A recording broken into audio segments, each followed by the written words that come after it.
강의가 중단돼서 죄송합니다. 음,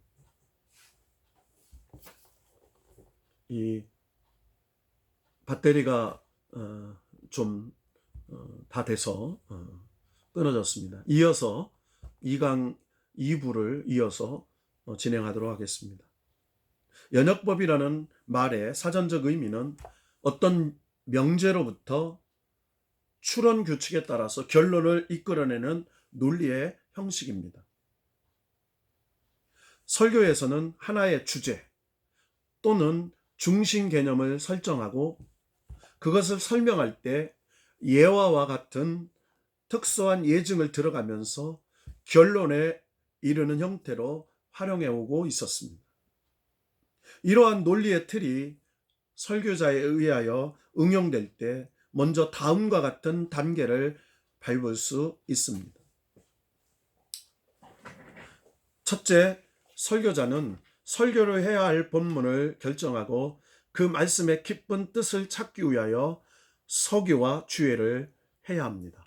그리고 적용해야 할 현장, 즉 회중을 이해해야 합니다. 둘째, 설교자가 설교의 중심이 되는 하나의 주제를 선정합니다. 그 주제는 산만하거나 광범위하지 않고 간결하면서도 정확한 개념을 내포하여야 합니다. 세 번째로는 중심 개념에 대한 질문을 구성하되 그 뜻이나 실천의 방법 또는 장소, 때를 묻는 질문으로 만드는 것입니다.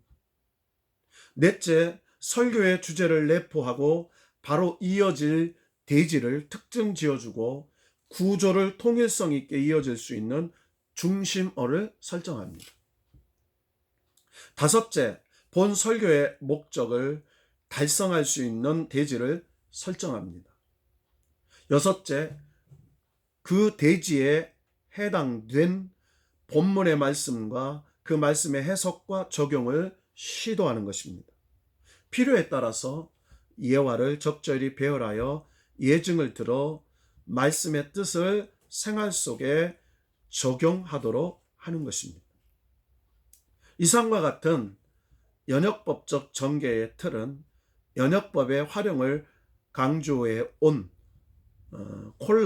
콜러에 의하여 다음과 같이 정리할 수 있습니다. 예를 들어서 마태복음 4장 1절에서 11절을 우리가 연역법적 전개의 틀로 설명한다면 주제, 시험에 대처하는 법이라고 잡았습니다. 시험을 어떻게 대처할 것이냐? 자, 도입을 첫째, 죄의 유혹은 우리 사람의 공동의 운명이다. 이렇게 도입할 수도 있다는 거죠. 두 번째로는 유혹을 잘 견디어내는 것이 하나님으로부터 복받는 길이다.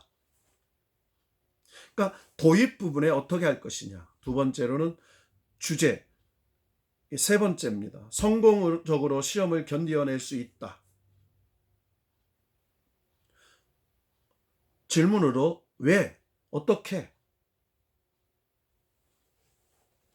그래서 대지 1, 2, 3으로 이 본론에서 전환문을 만들 수 있습니다. 대지 1, 우리는 하나님의 말씀을 알아야 한다. 즉 본문의 말씀대로. 2, 우리는 하나님의 말씀을 믿어야 한다. 본문의 말씀대로. 3, 우리는 하나님의 말씀에 순종해야 한다. 본문의 말씀대로. 결론. 만약 광야의 그리스도인처럼 우리가 알고 믿고 순종한다면 우리도 승리할 것이다. 자, 이런 연역법적 전개론의 틀을 세웠다는 것입니다. 여기서 설교자들이 알아야 할 것은 이상의 것이 연역법적 전개론의 한 형태이지 전부가 아니라는 점입니다. 본장의 앞부분에서 보여준 대지 설교와 분석 설교 그리고 상관 설교 등은 모두 연역법적 전개를 따르고 있습니다. 그러니까 연역법적 전개의 설교 형태는 대지 설교와 분석 설교와 상관 설교 그리고 본문 설교 이런 것들을 들 수 있다는 것이죠.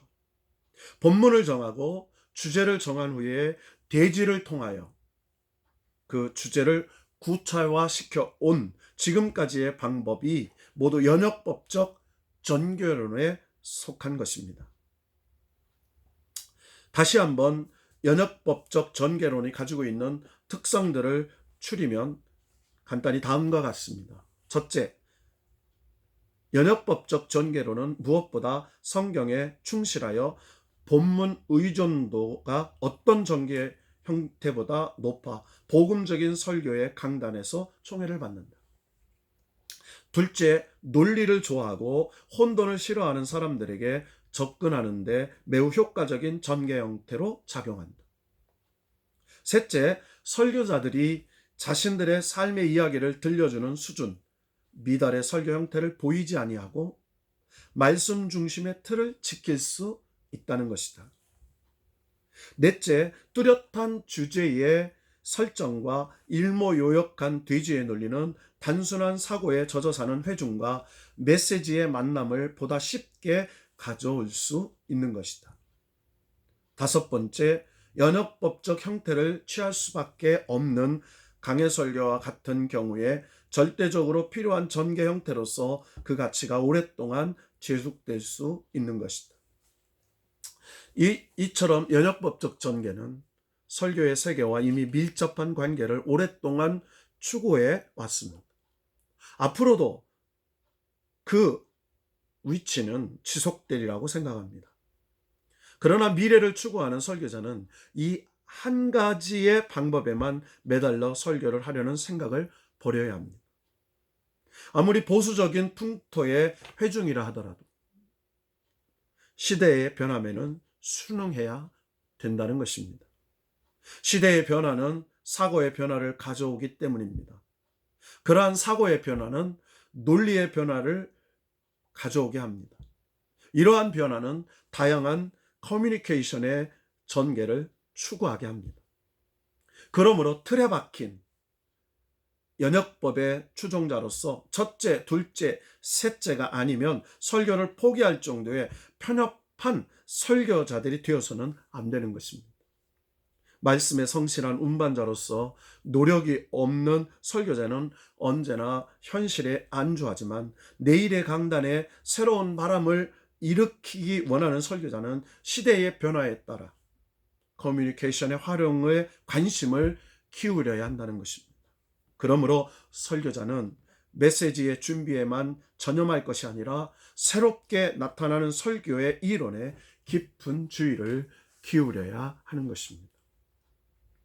오늘까지는 설교의 현장과 우리가 살고 있는 이 21세기 사회와 21세기 사회에 존재하는 한국교회, 그리고 이 21세기 한국교회의 설교가 차지하고 있는 중요한 관점, 그리고 그 중요한 관점에서 가지게 된 설교 사역의 중심 사고와 그리고 이 설교 사역의 변화에 따르는 여러 가지 직면해 하고 있는 문제들, 그리고 과거의 한국 설교의 가장 핵심적인 연역법적 전개론, 그래서 대지 설교와 분석 설교와 상관 설교와 본문 설교와 이런 여러 가지 설교의 형태를 살펴봄으로써 우리 한국교회가 어떤 설교의 실제의 흐름을 훑어왔는지 이론적인 부분을 잠깐 상고해 봤습니다.